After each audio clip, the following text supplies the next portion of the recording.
আমাদের বাড়িতে যখনই বাজার করার দায়িত্ব বাবার হাতে যায়, বুঝবেন খাবারের মেনুতে কোনো না কোনো বড় ধামাকা আজ রয়েছে। আজকে যেমন বাবা বাজারে চলে গিয়েছিল এবং তার মন মতো বাজার করে নিয়ে চলে আসছিল।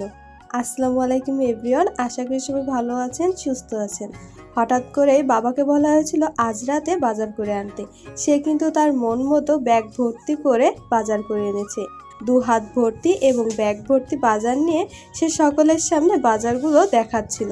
সে বলছিল আজকে বাজারের সব কিছুর দামই একটু বেশিই ছিল।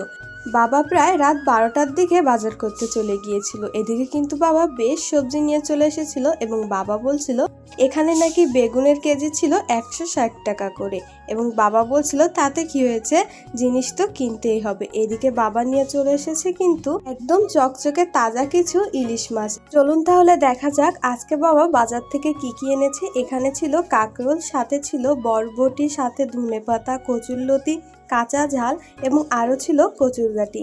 আর ওই যে বাবার আবদার ছিল মায়ের হাতে লাল লাল করে বেগুন ভাজা এবং ইলিশ ভাজা আজকে তাকে রান্না করে দিতে হবে। তাই তো মা রান্নাঘরে চলে গিয়েছিল সুন্দরভাবে ইলিশ মাছগুলো ভেজে নিতে। অন্যদিকে পুরো ঘরে যেন ইলিশ ও বেগুনের ঘ্রাণে মোমো করছিল। এদিকে কিন্তু মার ইলিশ এবং বেগুন ভাজা রেডি, আর সাথে একটু মা ইলিশের ঝোলও রান্না করে নিচ্ছিল বেগুন দিয়ে। ভাবলাম এখানে আজকের ভিডিও শেষ করতে হবে, কিন্তু একদমই তা হলো না। আজ সকালে ঘুম থেকে উঠেই দেখি বাবা আবার আজকে একটি দেশি মোরগ নিয়ে হাজির, আর সোজা হুকুম চলে যায় মায়ের কাছে। আজ কোনো কথা নয়, দেশি মোরগের পাতলা ঝোল রান্না করে দিতেই হবে।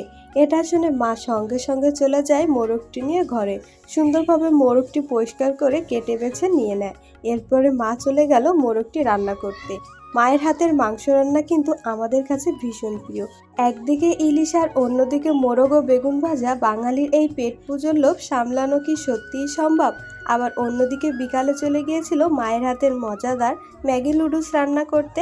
মায়ের দিকে 2টো ডিম একসাথে ভেজে নিচ্ছিল। মায়ের হাতের নুডলস রান্না কিন্তু আমার কাছে ভীষণ প্রিয় এবং আমার বোনও খুব পছন্দ করে।